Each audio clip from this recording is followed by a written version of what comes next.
do, do, do, do, do, do, do. Do, do, do, do.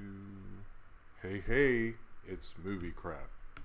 How is everyone doing? I hope I'm coming through. Not sure yet, but welcome to everyone for being here today with me. That is very appreciated of you for making the time to be here, especially everyone who's here early. I appreciate everyone in the chat. And I don't see myself on the thing. Maybe I need to hit refresh. I don't know. Oh, there I am. Okay, let's get rid of this thing. Yes. Let's, oh, shit.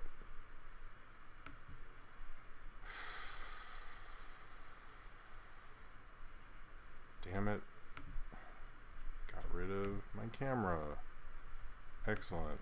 That's, of course. Okay. Okay. Hopefully you can see me. I'm all sorts of craziness. But yes, welcome to Movie Crap. This is my live streaming movie news show. I'm a little sick, but I really wanted to do this. I felt like I haven't had a ton of stuff out this week because of that, but I really wanted to do this tonight, just for me, I guess. So let's post all these things for everyone to know that we're here, and we did. And now I can get oh, well, hold on. Well, Facebook's taking forever. Okay, so let's get on with the show. So thank you all first off for being here and being on, spending your Saturday night with me. That's very nice. If you're watching this later, and I'm sorry we're probably already a couple minutes in and you just hear me being weird and stuff, all the links for everything that you want to watch that is a headline thing will be in the description. So if you, I think the MoviePass thing will be towards the end, the other two will be at the beginning. I will be doing that kind of standard for now on. I don't know, I would like to do every topic at some point, but I don't know how long I'll last tonight, so that might happen if you want more of that. But we'll see. Anyway, thank you everyone who's watching, and everyone in the chat who's been there. Hi Carter-Wright, I am doing well. Alright, so we do have a lot of stuff. I didn't know Linkara had a game stream. I didn't know he did that. I guess I'm not down. I'm not as on Linkara as I thought I was. But I might have to blow my nose a bunch. So I apologize for that. Going forward.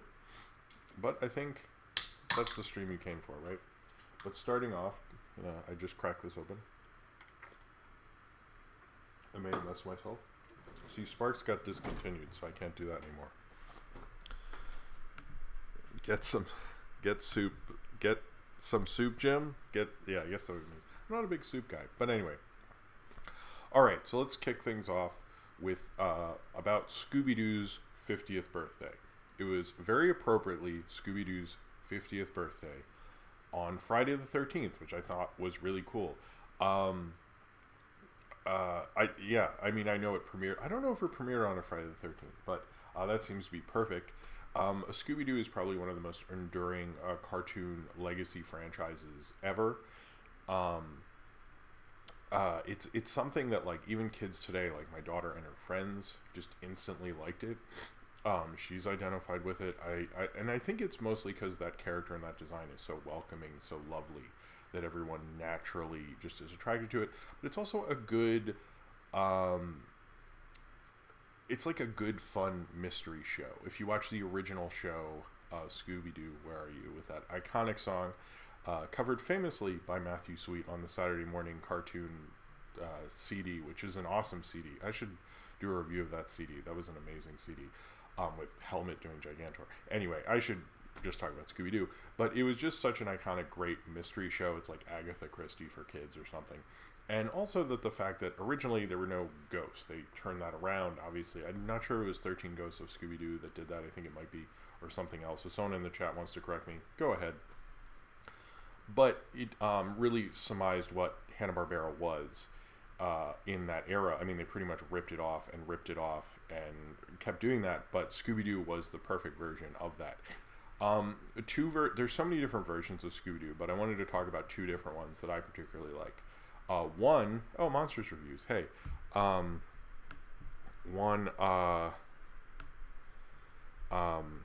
one of which, sorry,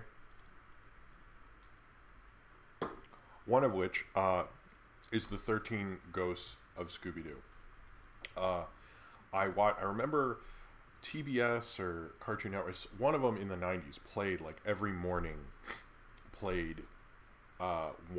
all the episodes, and I was so into it, and it was the first time I think Scooby-Doo is something you can just watch.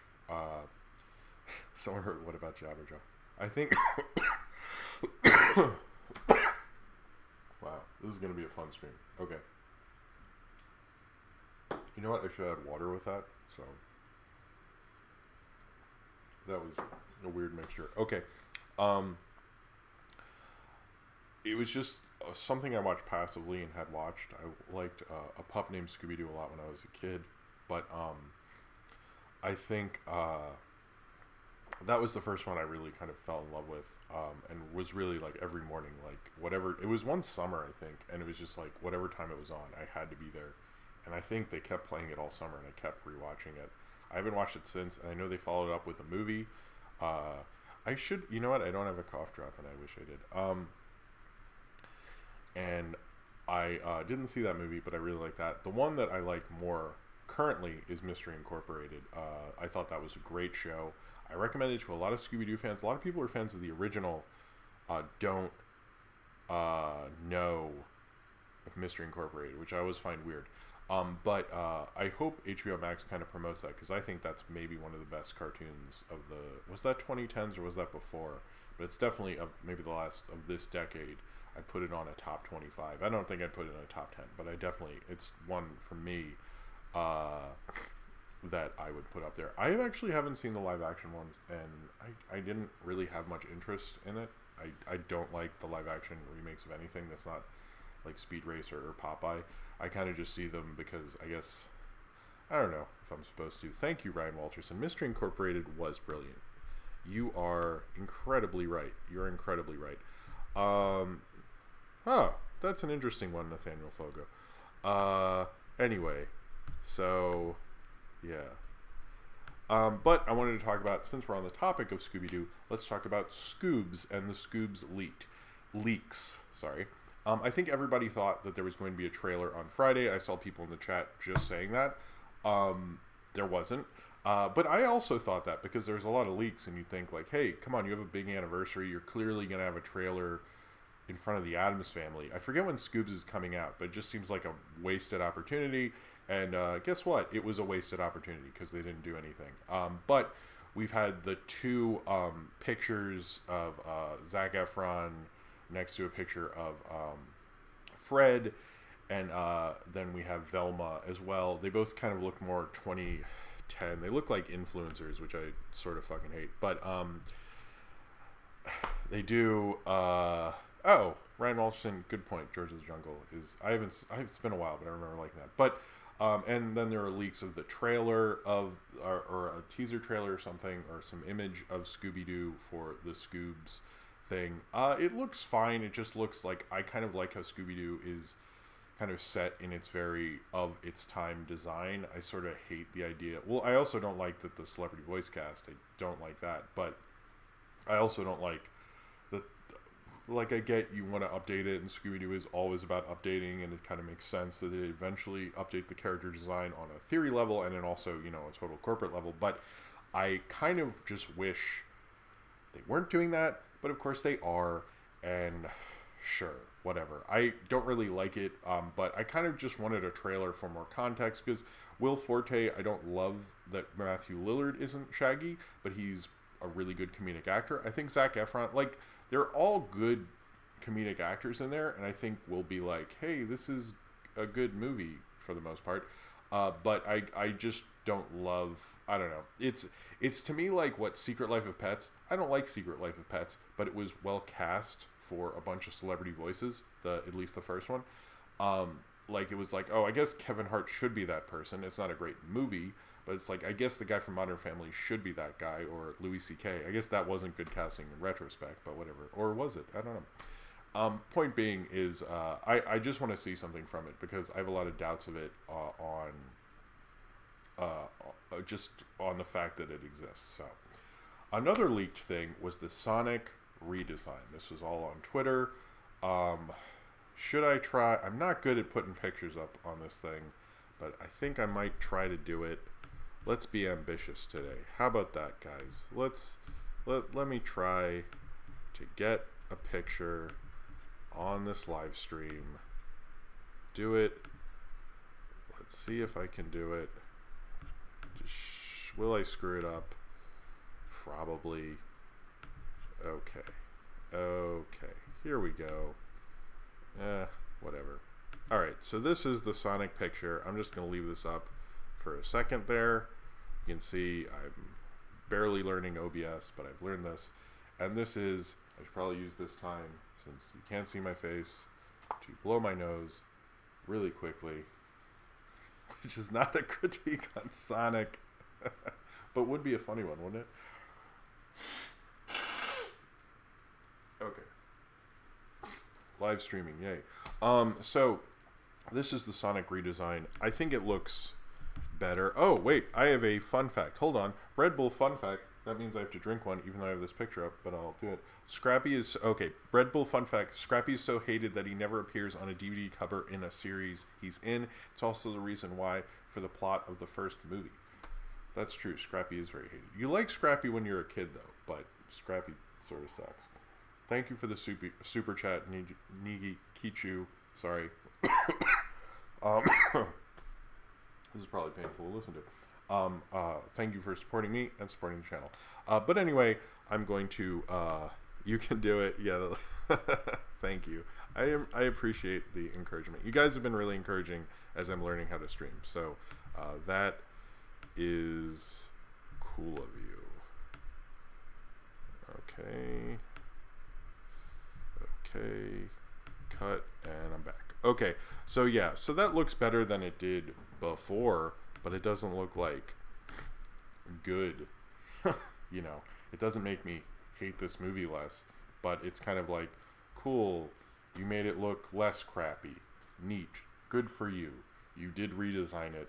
I don't know if that's the finished one. I often find that when they're making these movies, they keep redesigning and rejiggering special effects. So even this picture might not be what's in the finished movie or the trailer we actually get. This might be like they're 90% there, because they do change things. Watch a trailer for a blockbuster movie, the first trailer versus the movie, and you'll see like inconsistencies and differences and things they change. So you know, we'll see about all that, I think, but it looks better. I just still don't want it to exist at all.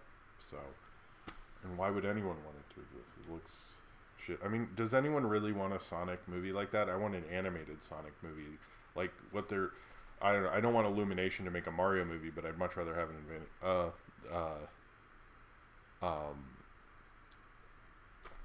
do that. Anyway, oh, the leak was fan art. I don't know if I can link source. Thank you, Zane Powers. Didn't know that, and thank you for the super chat.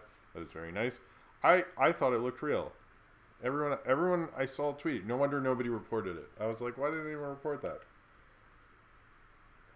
And it's because it was fan art. Damn it. That sucks. Maybe I shouldn't put that in the picture when this goes out to subscribers. But, oh well. Oh, I forgot Peter Rabbit 2 came out. Anyway, so let's talk about the Face Off remake. There's going to be a Face Off remake from the writer of Sonic the Hedgehog. So, and again, Zane Powers, thank you for the support. That's very nice of you for the super chat. The remake of Face Off is from one of the writers of Sonic the Hedgehog. It is one of the producers of Face Off. Is the only creative or anyone who's ever involved in all of this nonsense. Is coming back. No one knows who's going to be cast. Everyone has their ideas. I put out a list of things on Twitter. I heard one good theory on Collider that was basically like, what if you had what if you had Hugh Jackman and Ryan Reynolds switch? I was like, that'd be cool. I would be down for, like, a couple of people are saying Sam Jackson and Denzel Washington. A lot of people are saying, like, a female Face-Off. I'm sure Face-Off is so dumb that it's like, without John Woo, like, I want to know, like, are you going to have doves in it? If you're not going to have doves in it, I'm not going to see your Face-Off movies. So not doves in the trailer. I mean, I'll probably review it anyway. I would like to review the original. I was, like, so into that one. And it's sort of ridiculous. It was, like, the only way I could get any of my friends to watch John Woo. Like, I'd be like, do you want to watch The Killer? No. Do you want to watch Hard Boiled? No. I'm like, I mean, Face Off? And they're like, yeah. And I was like, all right, fine. So I was so into John Woo then, and it was the only way anyone would watch it. It sucked. So yeah. Anyway, I will say again, I am a little embarrassed that I didn't know about the Sonic thing, that it was fan art. It looked pretty good. You know what? Now that I know that, I'm kind of like, want that to be it. Like, just make that it. You're not going to do better than that, are you? Are you? Probably not. Whatever. It's still going to be in the image and the headline thing, I think. Right? Who cares? Who cares? I really thought that was going to be the real one because I wanted it looked better. Damn. Anyway, but yeah, so the Face-Off thing is apparently happening. It's mostly because MGM has no solid IP and they're really scraping the barrel. And we'll get to more of that later, actually. The next topic or thing I'm going to talk about. I don't know why I say topic like I'm fucking John Campy or something. Anyway, there is going to be this week we found out that there was a Muppet show that basically is now not happening. I've heard it called a lot of different titles. It doesn't seem like they had a distinct title, but I'm sure Ryan Walterson will correct me because he will definitely know.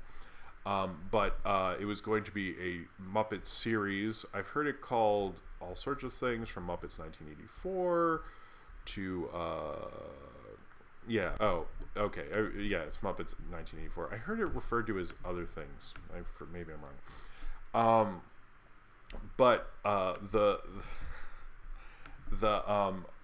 So this Muppet show hadn't really been announced, apparently, according to Ryan Walterson says Muppets Live Another Day. Thank you, Ryan Walterson. When he told me that basically that the thing with it is it had been communicated in Muppet sites, but I hadn't seen it. Like most sites I reported, like, did you know there was another Muppet show? So basically the plot of this Muppet show was that there was going to be a show that was going to take place after the events of Muppets Take Manhattan. Effectively, I guess it would take place in 1984. Fun fact, this is a super chat fun fact. Thank you, Austin T-Rex. Fun fact, Schwarzenegger and Stallone were originally cast in Face Off. I would actually be fine if they did that now. Like, if that's how they remade it with two older guys, I think that would have been cool. Would everyone else be down with that? I think that would be cool. Anyway, thank you very much for the support, Austin T-Rex. So, this Muppet show called Muppets 1984, or Muppets Live... I like that, Ryan. You are a Muppet man. Or Muppets Live Another... What was it? I already lost it. Live Another Day. Or Live Another Day. Basically, it was going to take place after Muppets Take Manhattan and the events of that, and like kind of Kermit and the crew and what they did after, and them coming together. There's very little known, but it was going to have Josh Gad and two other writers, and it just got canceled because of an executive shakeup at people who are running the Muppets. This does not change the show, because everyone went, the Disney is not doing anything with the Muppets. Everyone was going like kind of like scorched earth on it and stuff. There is still a Muppet show that I actually have a lot of faith in called Muppets Now, which I think is really going to be good for the property, where it's basically like the Muppets doing these shorts where they interact with celebrities and sort of improv. That's how the Muppets came up before the Muppet Show, so I think it's naturally a really smart idea, to be honest with you. I know that it but I noticed people were saying a Muppet Show is canceled, and they weren't saying a Muppet Show, but not the one that was like talked about at D23. They had like apparently a weird video or something like that played, and everyone was not sure what it was for. Clearly this Muppet Show that didn't happen was not publicized very well when it was in development, but it's sad that it didn't happen, because it would kind of basically be what a fourth Muppet movie, because there was one planned. If you watch the Defunctland series, they talk about it was kind of be called the cheapest Muppet movie ever or something. I know there was a script that was done and things like that. I don't know if anyone's seen it. I don't know if Josh Gad and all those guys saw it, but I would kind of think that would happen. But we'll see. We'll see about that. I mean, I think it's pretty much dead, but I think Disney is trying to realign the Muppets and get them ready for a new generation. I guess that countered that, but I think it would have excited the fan base. And obviously, they're going to have the Muppet Show on there probably, which I should get to that right after this. But I wanted to bring up Ryan Walterson said a fun fact. Now that Carol Spinney's retired from Sesame Street, the oldest Muppet performer working today is Dave Golez, I think, the puppeteer for Gonzo, Benson Honeydew, Booper, and Traveling Matt and more. That's cool. And he's 73. But basically, yeah, I kind of wish they could do more with that. With that project, I think it would have been really good. But don't give up all hope on the Muppets. I notice everyone's doing that. I don't like how Disney has done the Muppets so far, but I like what they're doing right now. I'm okay with, and I think everyone else should be okay with. So let's support Muppets Now. My only thing with Muppets Now is I wish it was on YouTube so they could share it when it goes viral and all this stuff. It just being on Disney Plus worries me a little bit, but we'll see what happens when that comes out, and that is 2020. So the other thing is Disney Plus did sort of a soft launch or whatever in like Norway and Sweden and crap like that. And did someone say Kermit ruined my second marriage? Jesus. But on that, apparently it had the Muppet Show. It had the X-Men, the animated series, a lot of the old Marvel cartoons, which I loved as a kid, mostly through VHS, because I was like too young to have seen a lot of like Spider-Woman and the pre-90s stuff. Like my dad would tape a lot of that stuff.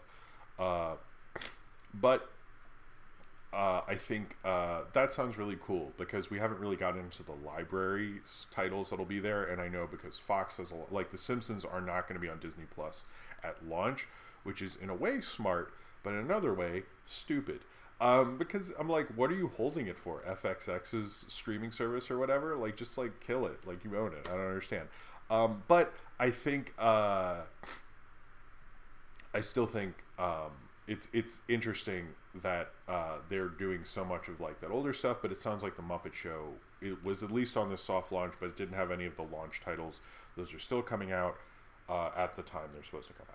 So that's the deal with that, basically. But it sounded kind of cool. There are videos on YouTube you can find of people going through Disney Plus. I'm sure there's things I forgot to mention, but it's basically like the bigger movies and so forth. The other thing about Disney Plus, and they've mentioned this before, but apparently it is for real, everything will be in 4K and HDR, and it'll be able to be downloaded. So especially if you have kids, like I have a kid, Netflix downloads stuff and then it expires, and it happens to expire really quickly, which pisses me off when I go on road trips. Or bus trips, because I can't drive. But it sounds cool, the library titles, but it's also like that was in a European country. So if you're watching this in America, we might not get the Muppet Show at launch. But everyone I talked to was like, oh, it's going to have the Muppet Show. They're like, oh, I'll do Disney Plus. So I think Disney needs to focus more on the library titles. I think that might give Netflix the edge still, is because they really publicize like, oh, hey, we have these movies, and everyone makes a stupid article about it, and suddenly we're gonna have like 17 posts about like, this is on Apple Plus, this is on this thing, it's like, ugh. All right. So South Park has been picked up for seasons 24 to 26 with a total of 30 episodes. Everyone's unclear on this whole thing with South Park. I'm assuming that means 30 episodes over those 3 seasons, not 30 episodes pre-season, 30 episodes per season, but they're coming back. I think they will probably, it sounds like they're getting sick of it, but they keep doing it. So I'm also like, guys, like no one's making you do South Park at this point. I mean, I know they make a ton of money off South Park, but it's just like, or coming to a point where like I don't even watch that show anymore. I probably should. I don't know if it's people in the chat tell me if it's still good, and I'm losing out on good South Parks, but it just sounds like the show's kind of over. So it's going to keep continuing, and those are, I think they're on 23 is going to be premiering this fall, so that'll be 2020, 2021, and 2022. So it'll still be around. They signed to season 26, I think. So yeah. All right, so we are powering through this shit.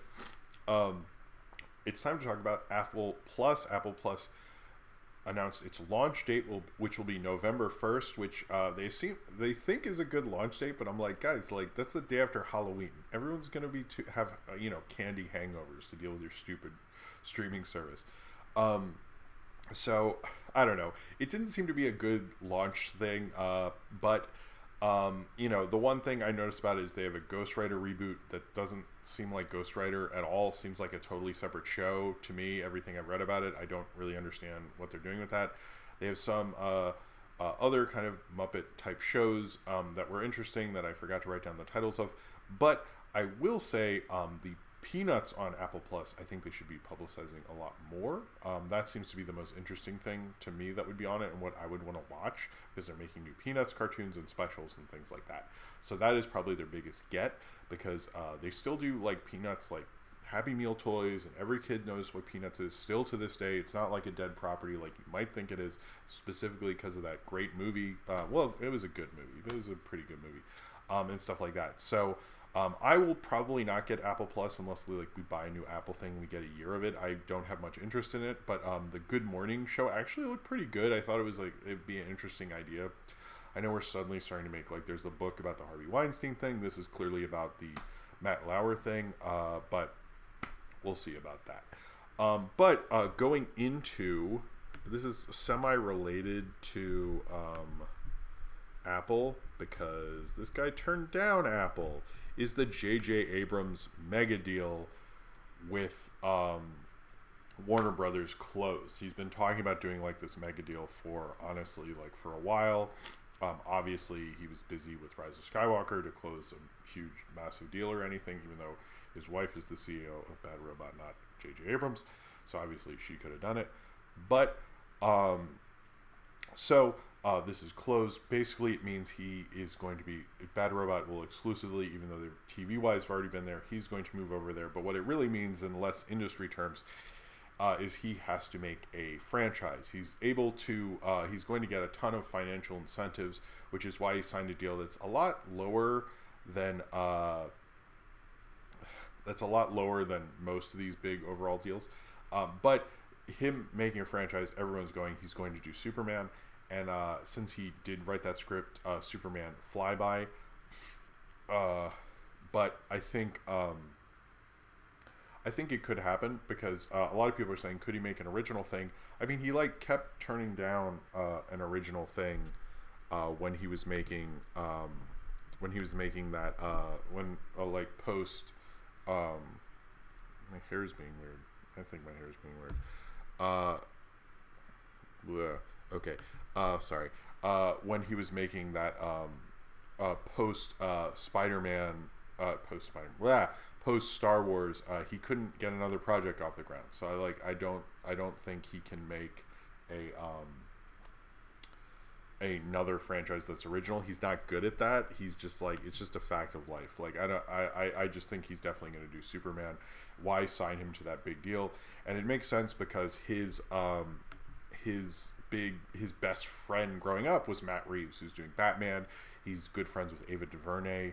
I think he is basically, it makes sense. And he's good at rebooting things. Look at what he did to Mission Impossible. Look at what he did to Star Trek and, Star Wars. So, and J.J. Abrams is sort of obvious. He's kind of, that's the way he is. So I totally imagine he would do Superman, and I honestly think his sensibilities could work for that. Also, he asked for prime release dates, but with Warner Brothers, which I think is another thing that Disney probably couldn't give him, so he didn't sign there. And Apple Plus apparently was going to offer him more money, but they don't have a theatrical arm and they don't have franchises. So he's going to need a big franchise, but I think like if you think about like Matt Reeves and J.J. Abrams running DC, and like think of a Justice League that's run by J.J. Abrams and Matt Reeves, like how awesome is that? Like I think that would be a really cool idea for the DC, whatever it is, extended universe. But I think that kind of group of filmmakers makes sense to me, and I think that's probably what it's going to do, and it'll get huge financial incentives. I'm curious because Henry Cavill feels like someone who would work with J.J. Abrams pretty well, but him being exclusive at Warner Brothers and doing stuff for HBO Max and all that stuff makes sense. They will still honor all their deals with Paramount and other things, so that Your Name remake is still on the table. Because at first I was like, oh, this deal happened, the Your Name remake is dead, and I was like, oh fuck, Warner's is letting him finish and shop things around to other people. I think Warner TV will still be like involved and so forth. So this whole idea that everyone's getting exclusive is like not exactly working, because he's still going to work for other networks and stuff like that. But yeah, I think it's an interesting idea, and the more at first I was like, oh, that's so lame. But every choice J.J. Abrams does makes me go, oh, that's so lame. Like he's just, I don't know. Everyone thinks he's a really, I like when people think he's a really smart filmmaker and producer. But I'm like, has he really done anything that smart? I mean, he just makes like fun blockbuster stuff, and he's good at it. Like we should really think of him more as Michael Bay. But yeah, anyway, so the next thing is Hollywood Reporter did this article that wasn't very long, and they kind of just talked about what was the biggest box office bomb of all time. They brought up Heaven's Gate, they brought up Cleopatra, they crunched some numbers, they did adjusted for inflation, and they came to that the biggest Hollywood bomb of all time is John Carter. So yeah, I've like no one's, I just think that's funny. No one's letting John Carter go about all that. So that's kind of funny to me. I'm going to get off camera and blow my nose real quick, and then we'll be right back. Can we see me? Can we see me? No? I'll go this. Hold on.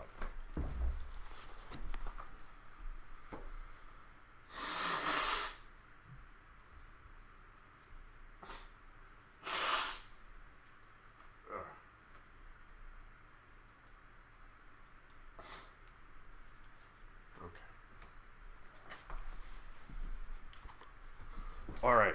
Sorry.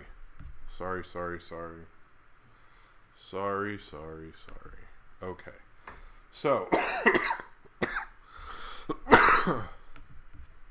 let's keep going. Sorry, it's been a weird week, and I just wanted to do anything. I just wanted to do this. You did not miss the MoviePass thing. That's going to happen later. That's going to happen at the end. I'm going to have a whole thing about my experience with MoviePass, because I actually had MoviePass from 2012 up till like recently. So I have like more knowledge on that crap than anybody. So, a couple people are bringing up Mars Needs Moms about the bomb thing. I saw it mentioned in the article, but hey, they're Hollywood Reporters. So, apparently Primal, sorry, I feel a cough coming on. Let's hope we avoid it. Apparently Primal is going to have a theatrical run in LA, as Cartoon Brew reports, to be considered for the Oscars. Basically, what you need to do is play for a week at 3 showings a day in an LA theater. Primal is going to be playing for a week at 3 showings a day in an LA theater. Could you read into that? Yeah. One of the things about it that everyone's wondering is it cut together differently? Is it just a bunch of episodes playing one end to the other? Was this just a contract thing with Gendy Tarkovsky? I don't know, but it sort of sounds interesting to me that they're doing that. You know, I think if you are in LA and you can actually see it early before it comes out on Adult Swim. So if you live in California, that sounds like an awesome experience to me. Like, I would actually really love to see Primal on the big screen. I don't think it's playing anywhere in New York, but I think it would be really cool.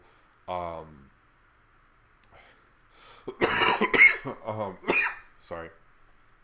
I think it would be really cool to see it on the big screen, so I think it is quite a pretty cool opportunity. So I thought that was interesting.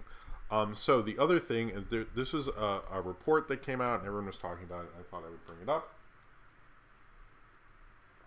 Sorry. Is that movie audiences want trailers? Apparently they did a poll, and that most movie audiences only want 3 to 5 trailers, and currently you get about 20 minutes of trailers, or or it's about 20 minutes, I'd say. Sometimes less. They've kind of shortened it. It used to go a little over. A lot of people were talking about how many trailers they want. I'm kind of used to the 20-minute thing. You should just understand that most of the time you're going to get 20 minutes. No, I'm okay. I just keep a cough for a while, so don't worry, everybody. It's okay. I'm just talking a lot, so it's going to. Yeah, I have issues with Cartoon Brew also, by the way. But unfortunately, a lot of times they're the only one who report. Like a Primal thing, I think they're the only ones who reported on it, so you kind of have to deal with them, which I think most people in animation don't love. But it is just life. So I'm not in love with it either, but that's just how it works. So sorry about that.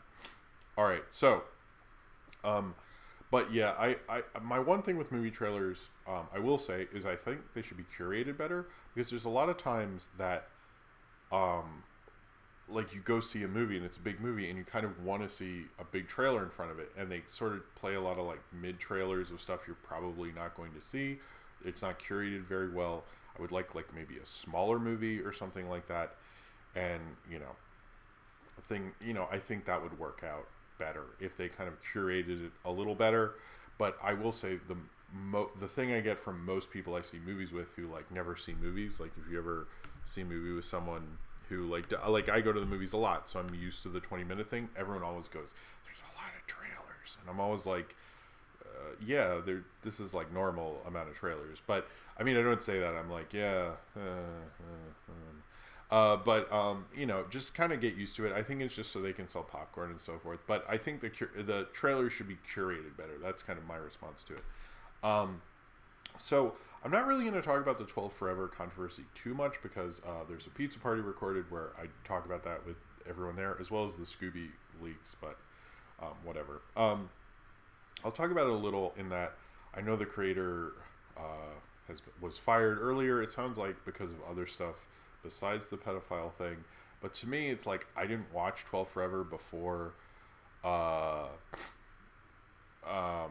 didn't watch 12 Forever before, but this kind of like, I'm not going to watch a show called 12 Forever made by pedophiles. So I think like most people who were kind of on the fence about it, I know like kind of went, yeah, I'm not going to see it. So I don't know much about it. I know she's worked on other shows and people have been going through her past like work and finding other creepy things. And it's like a shame that like those kind of people shouldn't really be working in children's entertainment. Should they maybe like Google search people a little more? That's probably what should be going on. Specifically, it's something like Netflix. I don't think that should be going on.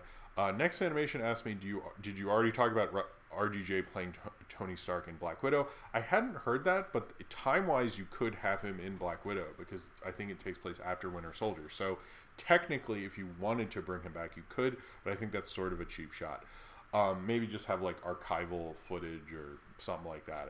I don't really think you should do that, because it's like, as an audience, we let go. Like, he's dead. Like, don't do that shit. Like, you can have like, I don't even want video recordings. Like, I just want like old footage, shit like that. Like, that's all I want from Robert Downey Jr. in the MCU going forward. So there's an Are You Afraid of the Dark kind of mini-series event. It's going to premiere over October. It's going to happen like one a week, and then it's going to be a regular series. It sounds like they're going to kind of like get us old fogies into it. And then they're going to then have it be its own thing, much like what they're doing with all that. It seems like Nickelodeon and Viacom really want to use all their past properties and really do something interesting with it. So that's what they're doing. I'm kind of like, cool, but when I read it, I was like, oh, interesting. But another part of me was like, I'm probably not going to watch it. If it was on Netflix, like, Zim and all that stuff, then maybe I would, but it's not. So we'll probably be like the Hey Arnold movie, and we'll get disappointing ratings. But it seems like it'll probably be better if they reinvent it for newer kids and stuff like that. So sounds cool. Rian Johnson recently said that he wants to make more movies with the Daniel Craig character in Knives Out. I guess he's the main detective, like the Poirot type person. That sounds cool. Apparently they like each other, so neat. I wouldn't mind Rian Johnson having a second murder mystery franchise. I've heard great things about Knives Out of the festivals. It played at TIFF and all that stuff. I'm very excited for Knives Out, so it sounds cool. this is so there was a Rick and Morty trailer, and it's done in the style of Jean or Von Jean Spankenheier. I don't know. But I thought that was really cool. I didn't see a lot about it. I don't watch Adult Swim that much, so I didn't see it on there. I saw it online. It looks really cool. If you can check that out, you definitely should. If you know him, I did a thing on Alice like last year or 2 years ago, and I did a deep focus on that. So I think that'll be really. I think that's really cool that they're kind of doing different kinds of animation, especially with a franchise as big as Rick and Morty. I think that's really awesome. Okay, so apparently, I think this like sounds cool, but like is not actually cool because I don't know. I wasn't there, so how do I know? Apparently the writers of The Quiet Place have been doing some press because they have a movie that's coming out on demand called The Haunt, which apparently is good. I've not seen anything like a trailer. I should have looked up a trailer. I haven't seen a trailer. Apparently they met with Lucasfilm and they talked about how they weren't as interested in Indiana Jones or Star Wars. They wanted to make original properties. Lucasfilm actually does have a history of doing that in the 80s, but nobody like cares about that stuff, to be honest with you, like Twice Upon a Time and things like that. But they kind of like let go of that a long time ago. To me, it's like maybe they're just talking shit. I don't know if they like really did that, but that's, it's kind of interesting. It seems like they're really not going to do franchise stuff other than, the franchise that they run. So good job, guys. Which I don't think they're writing. So maybe they're whatever. So there's going to be a Jurassic Park short called Battle at Big Rock. It is going to premiere tomorrow. After the movie on FX, and then premiere after a showing of Jurassic World, the first one, and it's going to premiere on FX and then go out online. It's going to be about 8 minutes. The one thing that's interesting about the Jurassic Park short is that they, I don't know when the next Jurassic it's a Jurassic World short, I guess. When it premieres, it's a good way to kind of fill in the gap after Fallen Kingdom or whatever 2 is called. And then before the next one, and apparently it is kind of a new theory they're doing to have like a sequel between or kind of a short between sequels, so like you won't forget about the property and get like a big filmmaker to do like a week on this little short and do something different and impressive and kind of remind you of the franchise. Is kind of the theory behind it. I'm curious. It's directed by Colin Trevorrow, so I'm less curious when I bring that up, but it sounds like kind of a cool idea. I kind of want it to work just because I think that'd be kind of neat. So let's see if they actually do it. How far are we? Oh, we're pretty far. Okay, so the Russo brothers had this quote. Hold on. Where is it? Okay, so the Russo brothers had this quote about like what would it do?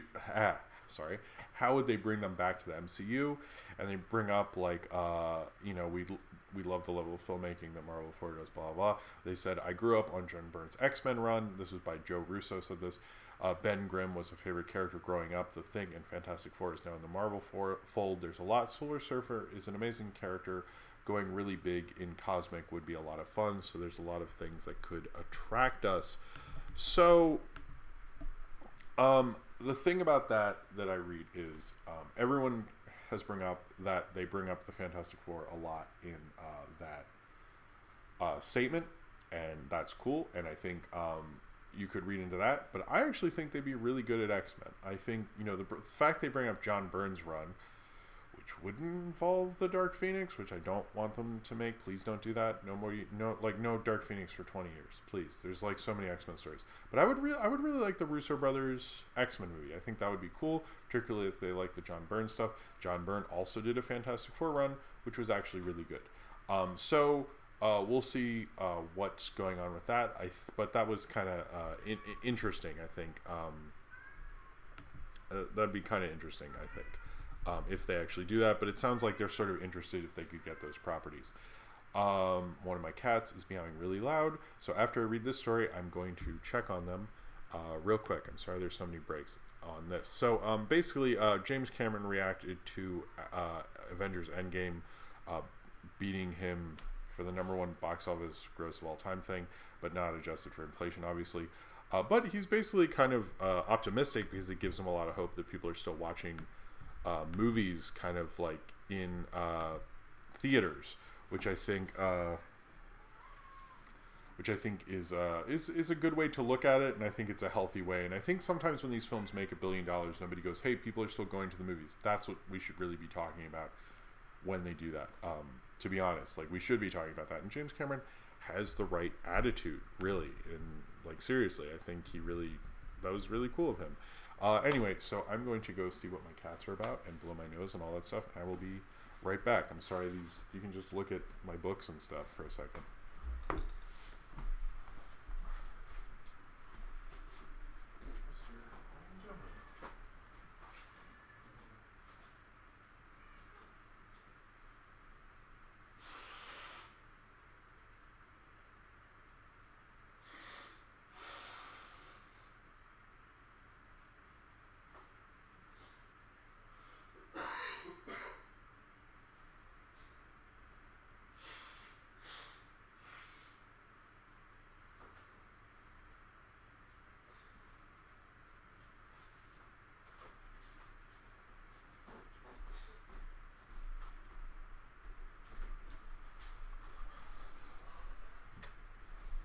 All right, I'm back, baby.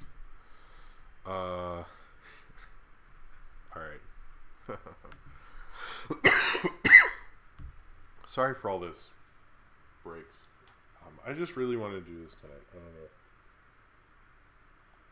know. Been a weird week, so I thought it'd be cool to get back at it. You know what I mean? Anyway, so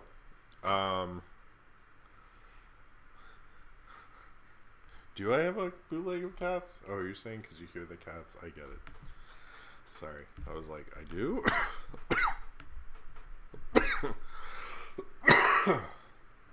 Alright. Sorry you've had to watch me cough. So, there's going to be... Apparently, Margot Robbie's, like, production company or whatever is developing a reboot of Tank Girl. They're not sure if she is going to, like... you know, did everyone counting oh, thank you, Ninja Kitchu. Thank you. I will, I guess, drink a Red Bull.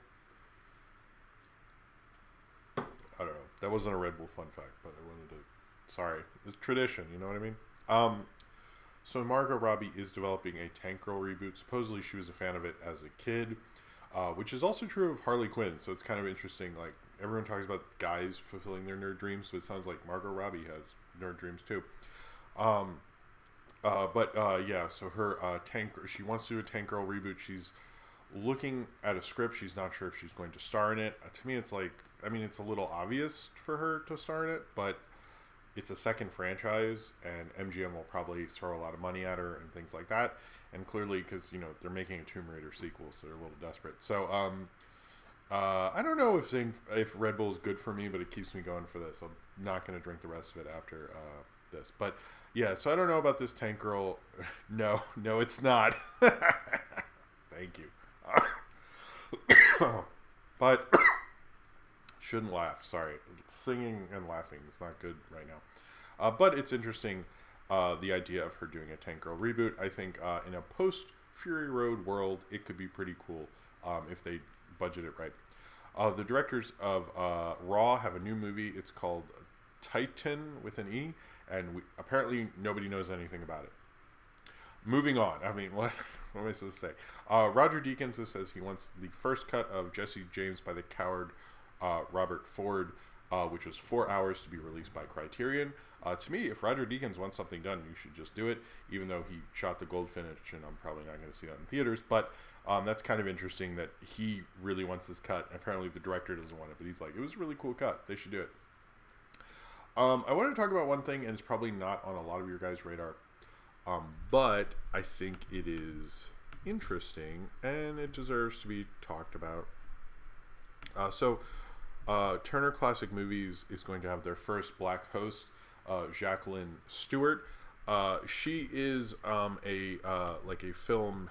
She's a film archivist and a professor of silent film. She specifies in silent film, and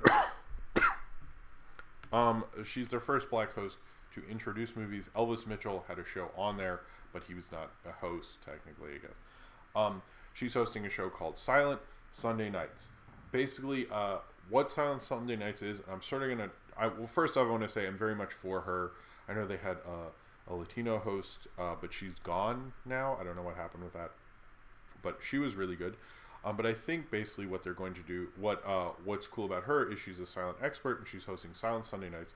What Silent Sunday Nights is every Sunday night at midnight they play a silent movie, because you can't really play a lot of silent movies on Turner Classic Movies. That's like almost too old, so they have a specific time slot and they always play a different one every week. So if you ever wanted to get into silent film, it's a good thing to DVR, as well as they have a thing right after it called TCM Imports. I believe that's still after it. I forget. And then they have other kind of cool blocks. So if you ever wanted to get into film history, like The Essentials, by the way, is perfect. Like if you ever just DVR everything on The Essentials, it's Saturday nights, 8 o'clock. They always play a classic big movie that's quote-unquote essential. And they have ones on film noir. They have a TCM Underground on cult movies.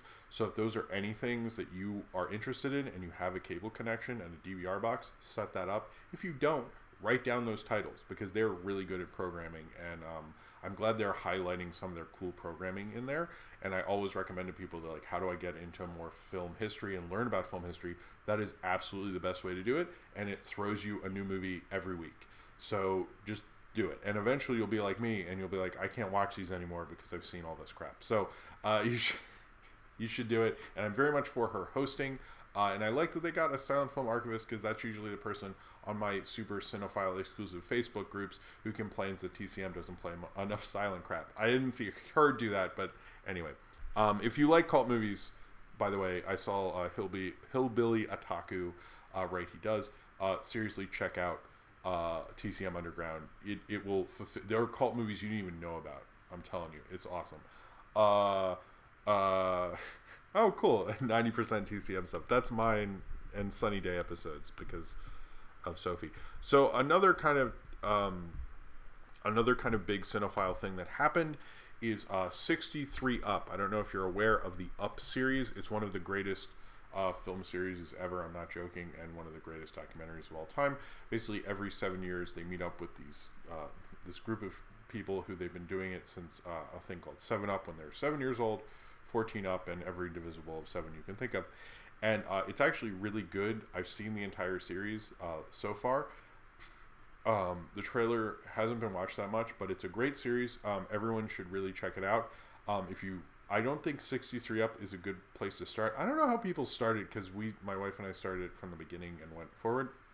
But if you can ever see the Up series, I really recommend it. But 63 Up was a big deal for me.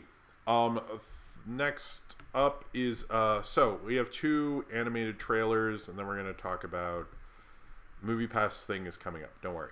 It's kind of an animated trailer, and I know Cartoon Brew talked about it, and we already talked about how we all don't like that, and that's fine. I agree with you. But it is a film called Violence Voyager. It's this weird kind of category of like animation. It's not really animation. It's just like these kind of like drawing cutouts that they move with their hands and they film live action. I don't know. It looks really weird, but I'm kind of down for it. So Violence Voyager looks really cool. I might see it. I know like experimental in animation, nobody really talks about it unless it's like, Into the Spider-Verse or something. But Violence Voyager looked really cool. The You Son of a Bitch trailer, I also like. It's a Philippines love story. I really like the design of that. Here's the thing about that, and this is something I hate about international animated films. I do not want to watch a trailer for something that does not have their international distribution figured out. Because I'm going to watch this trailer, and then it'll come out in May, and I'll be like, oh, wait, what? What? Oh, yeah, I tweeted about that. Oh, yeah, that thing. Cool. So, great trailer. Definitely want to see it. But, like, come on. Just don't do that. Like, it's like... Because then it's like press-wise, we can't even... Anyway. I will talk about... Zane Powers reminded me about the Suicide cast list reveal. We kind of knew all that casting. It was kind of fine. The only thing, it was like... There seemed to be some debate on Margot Robbie for a long time, and that kind of confirmed that. To me, it's like... That's a home run for her, because... she needs more hits, and James Gunn... I mean, we were talking about the DC stuff. That's kind of an easy hit for a lot of those people. I think when you look at that cast list, you're like, who's getting killed off like really early? Because that's a lot of people. And it was interesting that Jacques Courtney came back. I think most people are like, oh, he is? Really? So, you know, it looked like a fun cast list. It was basically everyone we kept hearing about. And Peter Capaldi. I think Peter Capaldi. We don't know what he's doing, but we know he's doing something. Okay, so a couple stuff and then MoviePass. So one thing is all the TIFF stuff going on was pretty wild. Well, it wasn't wild, actually. It was pretty predictable, to be honest, but we'll talk about kind of the bigger things coming out of that. Won't You Be My Neighbor played with Tom Hanks. I believe that's what it's called. Playing Mr. Rogers. There's a lot of buzz about that, and it seems like actually the best actor race will be between the Joker and Mr. Rogers, which is weird, but is our life now, I guess. And there was kind of a lot of shitting on the Goldfinch, which I didn't see, but it's shot by Roger Deakins, so I might see it because it has this weird distribution deal that everyone's talking about where it was released by Warner Brothers, but they sold... they actually sold the sorry, I'm like gross today. I'm apologize. Movie crap is not like this. Anyway, movie crap is usually a little better than this, but oh well. They sold the streaming to Amazon Prime. They will probably not do that again because they have HBO Max, but when they figured this out, they didn't have HBO Max, so you know, whatever. It's the only way you can do kind of like a mid-budget movie. But I think it could work. I think this whole mid-budget movie, everyone is obsessed with, is a little stupid. But the big movies that people keep talking about is The Joker. That keeps having screenings that go really successful. The new Terrence Malick film seems to be going over pretty well. And then I think Marriage Story keeps growing in terms of critical reception and everything like that. So I think it's interesting that... it's interesting how that keeps growing, and I also think because The Irishman hasn't screened, but that might be the big movie for Netflix. I think that might be the movie that goes all the way. Marriage Story. I'm not making a Best Picture prediction. I'll do that at some point. I'll do Oscar predictions at some point. But I think that one, it looks like it's becoming more of a front runner, and becoming a big deal. It's also based on Noah Baumbach and Jennifer Jason Leigh's divorce. So if I were her, I would move somewhere later. But yeah, the Joker's kind of dominating all that stuff. But I'm very interested in that Terrence Malick film. I think that's gonna be cool. So yes, let me drink some water. So MoviePass died this week. Oh, by the way, before we do that, I'm going to a couple of people were bringing up The Lighthouse. I heard good things about that, but that kind of, I didn't notice as big of stuff about all that stuff. But although I'm excited for The Lighthouse, I'm going to talk about MoviePass, and then we'll do questions, and then this is over, basically. Okay. So, my MoviePass story. I wanted to make this for a while, and I should have made a MoviePass video, and I might separate this and make this its own video with like pictures or something, or maybe not. I don't know. But anyway, so here is my MoviePass story. I wanted MoviePass as soon as I heard about it in 2010, 2011.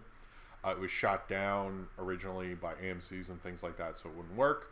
But I eventually signed up, and I got my card in December of 2012. And the first movie I saw with it was Hyde Park on Hudson, which is not notable at all, and it's a very boring movie. You should check out that review, I guess. But it made movie-going affordable, especially for someone like me who tries to see, I have a full-time job, I have a kid and all that stuff. I didn't have a kid when I started MoviePass, but I try to keep my budget on all this stuff pretty low. So, what little money I even make off of it, but I just don't like to make movie-going to be too expensive, and it made that very easy for me. If I ever had any problems in the early days, I could just call them. They took care of it right away. They were very helpful. It was actually something for a lot of years I had, and most people go, oh, you have that. How's that working out for you? And until they did the lower pricing, which I had it for years and years at that point, it was great.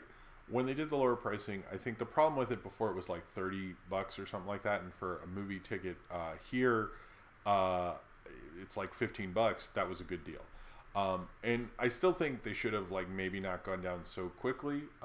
Like price wise, they obviously went down quickly. And that summer it was people were seeing all sorts of stuff. It promoted movie going. It promoted me doing movie going. They, I will say, AMC was never very supportive of it. Like literally from the beginning, I think they're the ones who killed it initially, and then it kept not working. I currently have the Regal one, which in a few weeks I think I'll do a thing at the end right here before questions, where I kind of give a review of that. So far, I'm pretty happy with it. But MoviePass just made movie going easier for me. And I liked it, and it'll be like a big part of how I saw movies in the 2010s. Most theaters used it. I enjoyed using it. I kind of got used to it, and most people I talked to who got it early on seem to really actually like it. So I'm sad that MoviePass is gone, to be honest, because I had a lot of years that it worked out, that it was good, that the company worked for me. Financially, it worked out for me. It brought the idea of unlimited kind of movie service in theaters, and it really promoted that, and suddenly now everyone has one because of MoviePass. And I think in 10 years or so we're going to be like, hey, look, MoviePass didn't financially work out and they were kind of stupid, but that push financially was stupid. But I think it was financially stupid, but it pushed the industry to think about this, and it's something they should think about and should be doing more of. And I think Regal's plan makes more financial sense. AMC's plan has problems with it, I know, internally. Basically how it works is not really working out, because people can like reserve seats and then they won't show up because there's no fee if you reserve a seat. So sometimes they've had theaters that are supposed to be full, and then I know people who've bought a ticket to those theaters and no one's there. And so that's a problem. MoviePass, I think, should have thought about being sustainable, and they didn't, but they pushed this industry into kind of a better future, I think. And I think that's actually really good in the end. It was better for the industry than it was for MoviePass itself. But for a long time, it helped me affordably see a lot of movies. And if you're a cinephile, that is always really hard to do. So I thank MoviePass, because this channel, and I'm not trying to be, I think I'm very pro MoviePass. A lot of people know this for a while, but I was very pro the industry doing these sort of things. But this channel would not be what it was without MoviePass, because I could not have seen this many movies, especially before I had a kid. Now it's, a lot harder because of other stuff, but this channel wouldn't be what it was without MoviePass. So R.I.P. MoviePass. I would pour one out for you, but I don't want to clean up the floor and pour stuff on my feet. But it, I miss you, at least. I remember the good times, but you were kind of dumb at the end. So peace out. All right. So I don't think you expected it, but I loved MoviePass for a little bit, until everyone hated it, and I understand why. And then it just stopped working. Oh yeah, that's the one thing that's funny about it. It literally stopped working in July. They wouldn't let me use it, and then they signed people on, and despite being a customer for years and years, they didn't bring my MoviePass back. So yeah, it was a bad breakup. So let's do a Patreon question, and then we'll do questions in the chat. Let's not do Twitter question. Oh, there were some Twitter. There was there a Twitter question? I feel like I got all the Twitter questions there before. I'll open Twitter, but try to just do it on the chat. It'll just be easier. But I'll do the Patreon one from Sinram, and then we'll go to the chat. Sinram, who's a great YouTube channel, please check it out, said, what are the best films from 1999 in your opinion? Let's see. My best films of 1999, I would absolutely say Being John Malkovich. I would say Princess Mononoke came out in America in 1999, so I still sort of count that. I would also say Iron Giant. I would also say... God, see, here's the thing about 99. There's so many good movies. Run, Lola, Run. I actually remember liking Three Kings. I don't know how well that ages. I was thinking about rewatching Dogma. I don't know how well that is. How good that is still. God, now I can't think of it. I mean, The Matrix I'd like to rewatch.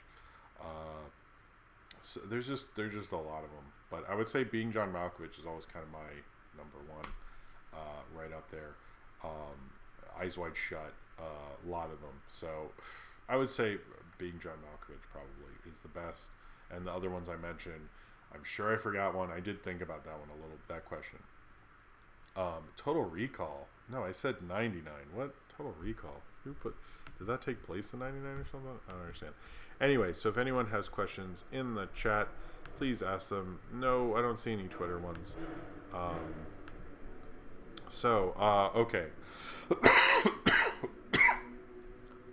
Okay. Let's see. Zane Powers has a question.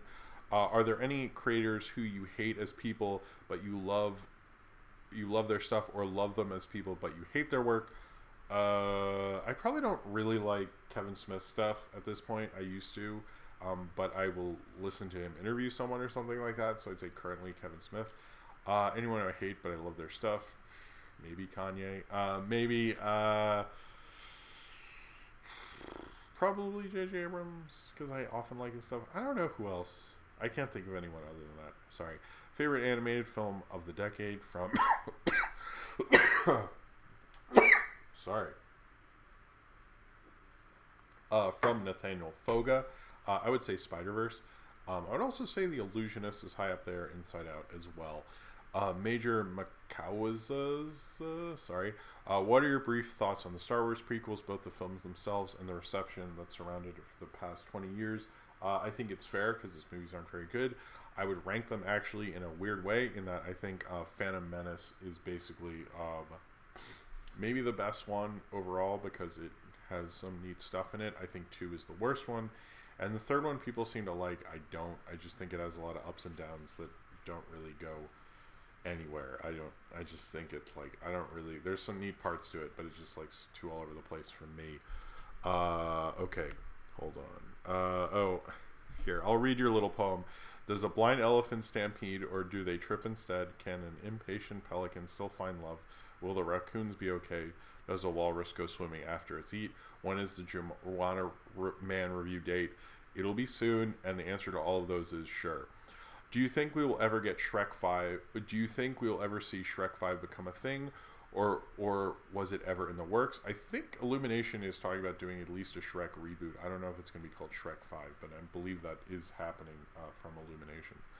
Ryan Walterson asks, in relation to Ghost Rider being rebooted along with Blue's Clues coming back, what's an older children's television series from your time you'd like to see revived for kids today? Eureka's Castle. I'm surprised no one's tried that one. What's your favorite? Hold on.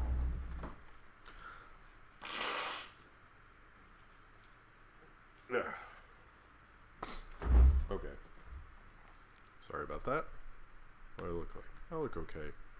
All right, we'll get this done. What's your favorite slasher franchise? Friday the 13th. I know I'm obvious, but I like Friday the 13th a lot. Paige Howard. Question: Ever feels overwhelming by seeing so many movies, shows, stuff like that? Do you ever feel like you have to backtrack yourself? I think yeah, it can be overwhelming. I try to just go, what can I see, what can I do, basically. And I understand when people go, just realize you can watch it later. You know, a lot of stuff isn't going away, so try to pace yourself. But yeah, I feel like there's a lot of stuff I want to see. That get Booksmart. I haven't gotten to see Booksmart, and it's just like life. It just doesn't work out. So it does feel overwhelming. But I'd say just breathe, and hopefully you'll get there. Thank you. I like Jim's gonna die before movie stuff is over. I hope not. That would suck. Let's see. What's the worst experience you had with a snooty gatekeeper cinephile? From Zane Powers. I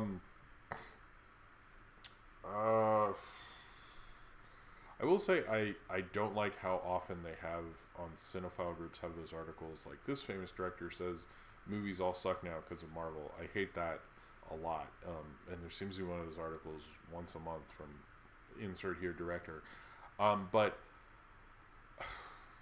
I see it a lot from like film history teachers I used to see who'd be like, this is the right way to do it. And I'd always try to personally, I want people to get into film history. Like, I think there are movies you can do that with, and I think a lot of people pick movies that just show off how smart they are. And I've had that a lot, and we've had discussions, and they're just like, no, but this is they need to like eat their vegetables, and I'm like, yeah, that's true, but like maybe like get them into vegetables. There's ways to do it that will soften the blow, and a lot of people aren't interested in that. So that's not really a great answer, but that's kind of my feeling on it. Do you think Spectacular Spider-Man will come to Disney Plus from Austin T. Rex? I didn't see it on there, but I hope it does. I think that would be cool. A couple of people have brought up Best of the Decade retrospectives. I will try to do that, and I want to do an animated one as well. What's your opinion on James Gunn's... What's your opinion... this is from the Menzo Zero. What's your opinion on James Gunn's Suicide Squad? Will it get a chance after the horrible first movie? I think it's like... That seems like such an obvious slam dunk to me. I think it'll actually work out. I don't know if the public will be as into it, but I think like... You know, let's see some footage, but I think people will be cool with it. Ryan Walterson brings up that it's not Illumination doing Shrek. You're right. It's, well, indirectly, I guess. Have you ever had a celebrity encounter that wasn't at a convention from Ryan Walterson? Yeah, a lot of them. I've seen Harvey Keitel once. I haven't. Okay, I'll tell you one story. It's sort of a weird story. It was really raining. I was working at a restaurant, and I left. I was going home. It was raining really hard. I had an umbrella. I kind of was looking around, trying to, just get to the subway. I look over, and then I look back, and then my brain goes, "Wait, did I just see fucking F. Murray Abraham in a doorway?" And I looked back, and I looked, and he totally noticed. I knew he was F. Murray Abraham. Like, in my head, I'm like, holy shit, that's F. Murray Abraham in a doorway in the rain. And then I saw him run off into the rain. And if I never see F. Murray Abraham again in my life, that was the best way to do it. True story. Sorry. Okay. Oh man, I had a YouTube. Okay. Niji Kichu. Any plans for Halloween? I'm going to be Shaggy as I'm practicing the voice, and brought me a 6-foot-tall Scooby-Doo plushie. That's cool. I like that. Send me pictures on Twitter when you do that. I'm going to do something with Sophie, and we have a Halloween costume planned for her, but I don't want to say it because kids often change their mind. So I do know that week I'm not going to go to the movies that Thursday, because that Thursday is Halloween. It'll probably be a stream on that Friday. Because I want to go out. I love Halloween, and it's even more fun with the kids. So I'll probably go out with her and probably some friends with their kids, and we'll have a good time. So that's the plans for Halloween. And I will probably come home and watch Halloween 1977, not with 78. Sorry, not with Sophie. She'll be in bed at that point. Oh, and I know we're gonna carve pumpkins and watch Nightmare Before Christmas because Sophie liked that a lot last year. So those are the plans so far. I think those will be fun. When it comes to unproduced films, this is from Major Mekazawa. When it comes to unproduced films that were never made, which ones would you like to have? Which ones would you have liked to get made? For me, I'd love to see the Jodorowsky could have done his Dune film back in the 70s. Man, I was just thinking about a couple, and now I'm like drawing a total blank. I sort of wish they would have let. Sometimes I think about if Don Bluth had made more films like Secret of NIMH, because I really like Secret of NIMH. I also, damn it, I can't think of more. Oh, I would have liked Sam Raimi's Thor. That's one that comes to mind. I'm like really drawing a blank right now. There was like a bunch of Dustin Hoffman projects that didn't work out in the 80s, all of which sounded cool. Scorsese directing Godfather 2 because he was considered. I often think about that one. What was the other one? Or Tim Burton was originally supposed to do After Hours for Scorsese, or Spielberg was originally supposed to do Cape Fear, and Scorsese was supposed to do Schindler's List. Would those have been? I think about those a lot. I think that answers the question. I think that's good. I'm sorry. Okay. Junkard, including the reboot, do you think the Child's Play Chucky franchise is still good? I don't know the Chucky franchise as well as I should, and I didn't see the reboot, but I do like that they're letting the older one continue outside of the reboot, and I know the reboot wasn't as successful, so there's probably not going to be a sequel, to be honest, or it'll just be direct to whatever. Okay. When are you going to talk about the Regal Movie Pass? Because I'm curious about getting one to save money. Alex the Menace. That will be either next week or the week after. I wanted to use it for a while. So far, I'm very positive on it. If you go to Regal a lot, I did it because there are more Regals closer to me than any other theater, so it just made sense for me. I would say pick the theater chain that has more locations that are closer to you. That's what I would do. That's how I made my decision. I will go through more of like the ins and outs of it. There's a Facebook group for the Regal Unlimited thing, so I recommend going to that and doing some research. But if it financially works out for you, I would do the one where you can see it at any theater in the country. But if you can see but I would look at their plans and what theaters you have access to with those plans, and they're pretty open about that. And I would make sure you know that before signing up. That's my main thing. And I will actually have research on it when I do the Regal thing. I think if it's a slow news week next week, maybe I'll do it. Question. Okay, Austin T-Rex. Question, thoughts on Haley Steinfeld being eyed to play Kate Bishop in the Hawkeye show. At first, I actually thought, man, Marvel, do you have to eat up everybody? But also I thought, she'd probably be really good in a Marvel movie, so I'm for it. I don't think there's much to talk about with that. It's just more like, yeah, that sounds good. You know, Haley Steinfeld will kill it. She always kills it. You know, she killed it in a Coen Brothers movie with a crazy amazing cast. Like, it's one thing you killed it in a Coen Brothers movie. You killed it in a Coen Brothers movie with fucking Jeff Bridges, and you're the best thing in that movie. Like, or one of the best things. She's crazy good. She's gonna be fine. She'll kill it. I guarantee you. Sam Frost, do you think Cineplex is going to last as a company?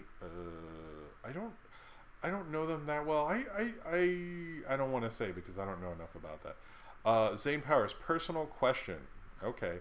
I have a story project and plans that I really want to flesh out and seriously focus on, but I'd like to find a partner to help and work with. What's the best way to find someone? In some ways, it's to find a friend, but find a friend who knows how to work creatively and work under deadlines. Obviously, you know I've worked with friends. I've also worked with friends, and you've never seen those projects. So try to work with a partner who you think you can creatively engage with, but all the people I worked with who I creatively engaged with and made stuff that you've heard of, I knew could create things. So I'd say find someone who you're like, oh, they've drawn this, or they have a comic, or they do something like that. That's what I would suggest. But don't be totally against someone who's never done anything off the bat. If you have a good feeling about them, go with it, because every situation is different and different people are different and stuff like that. There's no like, I know this is like sort of a not helpful way, but that's kind of the unfortunate thing of the arts. There's no one way to do something. So anyway, Zane Powers, I wish you the best of luck is what I'm saying, and good luck with that. It is a hard road making anything. Paige Howard, got any good horror movie recommendations for Halloween? I'm making a bucket list. I always watch Halloween on Halloween, or most Halloweens. Trick or Treat was fun. I watched that. I used to love watching From Dusk Till Dawn. But if you've never seen any of the original Universal monster films, those are fun. But the one that's a lot of fun, Bride of Frankenstein, is a fun movie. Like, check out Bride of Frankenstein if you haven't in a while. I know that's like a basic choice. Same with like the Romero Dead movies and stuff. But if it's been a while since you've seen it, like, it is a really campy, fun movie.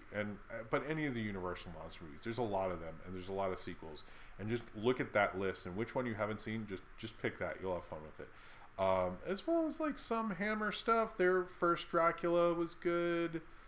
If you've never seen Texas Chainsaw, I know a lot of people will just like catch up on what great horror movies they've never seen. So I would go like, hey, if you've never seen The Exorcist, if you've never seen The Omen, like look at an all-time best horror movie list and like look down at that's like a lame recommendation, but that's how I find horror movies often. I'm gonna do some horror movies. I don't think I'm doing the Halloween week of videos as much this year. Zane Powered, P.S. I'm getting a flake or someone who wants to hijack it. Also, I'm in college. I mean, good luck. I'm sorry.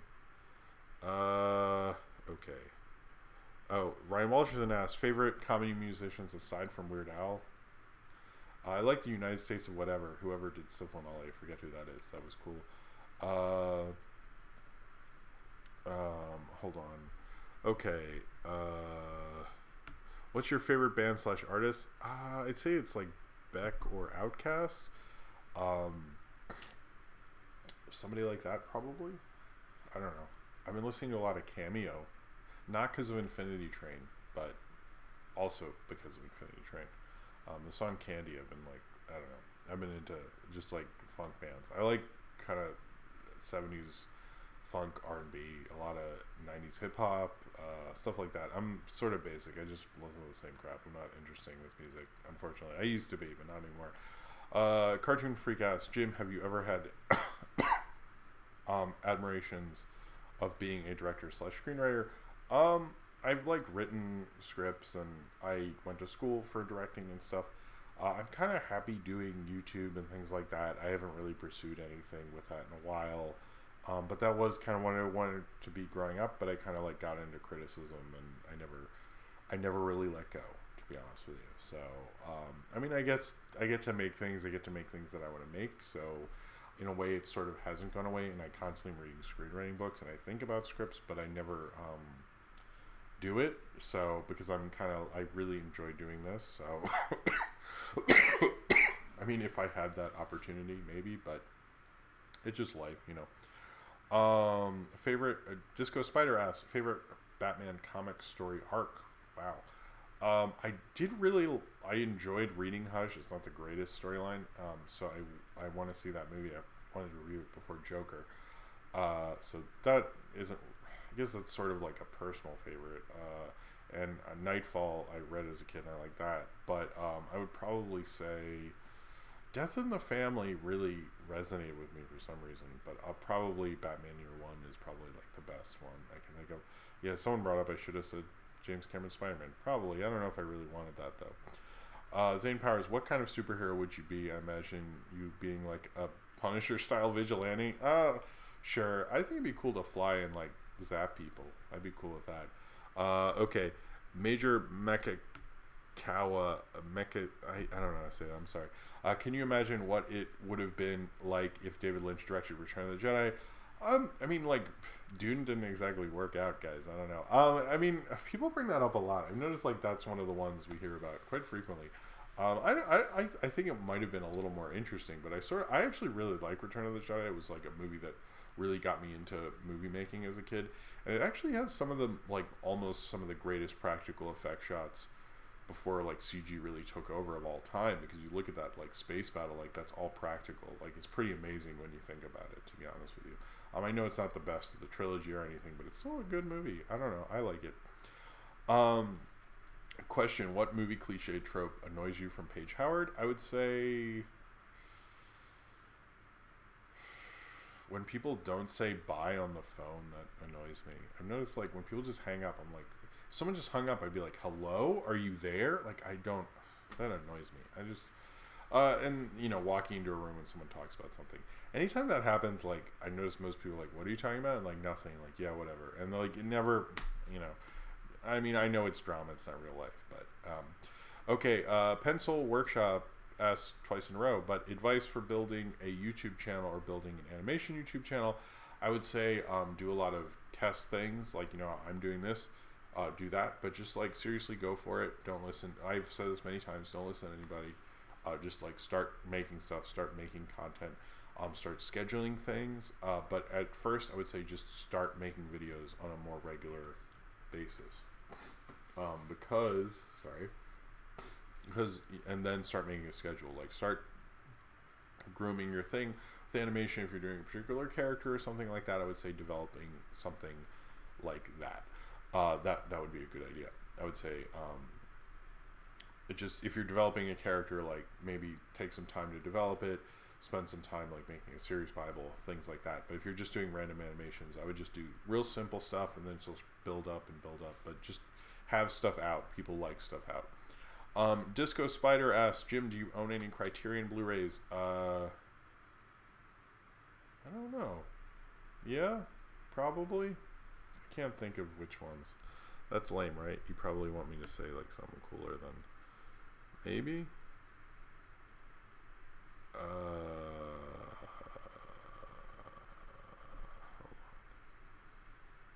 Okay, Tannerines. Has there ever been any popular directors or screenwriters that you never understood the appeal of? Probably Tom Hooper. I'm not as into Christopher Nolan as everybody else, although I'm kind of like coming around to him recently.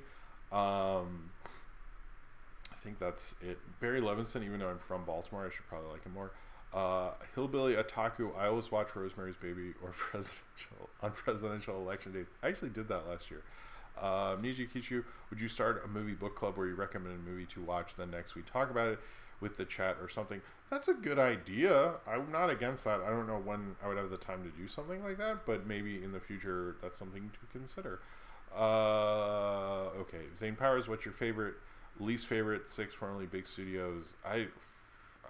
My favorite, I don't know. I'm not good at ranking studios. I mean, I guess like I do. We all see a lot of Disney. A24 is up there. That kind of stuff. I don't know. I don't really have Warner Brothers, like in terms of film history, is probably higher, to be honest. Okay. I know someone said, did I answer the Patreon questions? I did, but I didn't see your I didn't see any Patreon. Did you do it really late, maybe? I'm gonna go to Patreon and see if I have a thing, but I did not see any. Maybe it didn't get sent to me or something, because I checked it right before. Unless you send it during the show. If you send it during the show, then I probably didn't. I mean, I did. I'm sorry. Okay. Okay, someone to do. Oh, I do like Flight of the Conchords. That's a good point. What's your favorite cartoon Halloween episode? Probably Treehouse of Horror 5 or 6. Which Scooby movie had the best mystery? I didn't see any of those, so I don't know. Do you think there are any ideas that would be dead on arrival, like something like Hot the Hitler sitcom? I don't know. Sorry. Return of the Jedi. Okay, cool. I like that you like Return of the Jedi. Are you excited for the Adult Swim show? I don't really know it that well, to be honest with you, but it sounds interesting to me. Okay, there was a Patreon question and I didn't see it. Oh, it was an hour ago. Yeah, it came up a little too late, but you reminded me, so I'll answer it. Considering the amount of directors Uncharted has gone through, do you think the project is doomed to fail? This is from Paul Nazisek. I just know him as well. I'm sorry, I don't know how to pronounce lots of things. All right, anyway. Do you think the Uncharted movie is doomed to fail? Shame we didn't get to see Trachtenberg's next blockbuster. I think the Uncharted movie is doomed to fail. I don't think the Uncharted movie. Sony doesn't have a lot going on, so honestly, they should do it and they should get it together. I don't think, did they pick a new director yet? And they really need to make it up to Tom Holland. So I would say they need to do an Uncharted movie. That should be something that they do, to be honest. I think it'll happen, hopefully, but right now it seems pretty fucked. So I don't know if it ever will happen, to be honest. All right, so I think that's everything. I think we're up to date. Did I miss anybody? If I did, I apologize.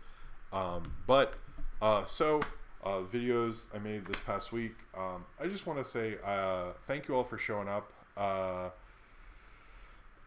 for the stream. I'm sorry this week had a lack of videos. I was kind of sick all week, and I felt sort of off all week, and that's kind of, I almost canceled Movie Crap, but I kind of went, or at least this week, but I kind of went, you know what, I really just want to be like, hey, I did it. And so I did it, so we're here. But the videos I had this week was, I finally reviewed the Mystery Science Theater episode, Lords of the Deep. I'm going to try to finish season, 12, whatever. I'm going to try to finish that this year, and obviously I'm going to the live show this Friday in Brooklyn, this Thursday. Sorry, if you're going to be there, let me know, and, can say what's up. I finally, the June 2019 video, which is connected to the Brigantine, New Jersey video, which has a kind of a segment with clips that were not in the Brigantine beach trip video. So if you saw that, you can see both, and you can see something new, a few things new. And then Perfect Blue, which is a review I'm really proud of. I don't know, I worked really hard in it and I was sick, so I'd be like, I want to just do an hour, because I like working on it. It like really relaxes me, so I just wanted to do an hour of it every night, and I eventually finished it. I want to have other stuff. I'm working on kind of a personal video essay sort of thing, and I'm not sure what it's going to be like. And I'm not, Ad Astra will not be next week, just because I'm going to Mystery Science Theater Live. I will have other stuff that I'm excited for. I'm going to be working on the movie review vote winner, which is on Patreon. Another Patreon exclusive that'll come up tomorrow is the Cleves the Fetus commentary, and the total cut of June 2019, which will include the original cut, which had the Brigantine beach trip, and the June thing, if you care about that. But that'll be another Patreon exclusive. So there'll be lots of content for me next week. I think we'll be back on Saturday. There's a possibility we'll be back on Friday. If that happens, I will let you know. Check my Twitter feed, and I hope to see you there. Either way, but let's just say Saturday.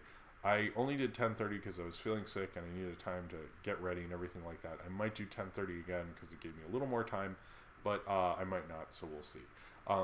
But again, just check Twitter Thursday or Friday. I'll announce the time, and we'll go from there. But I want to thank you all for showing up, being supportive, all the super chats, everyone who is a patron, everything like that. I have a really cool audience, and I'm very proud to be with all you guys, and I think it's been very, very cool.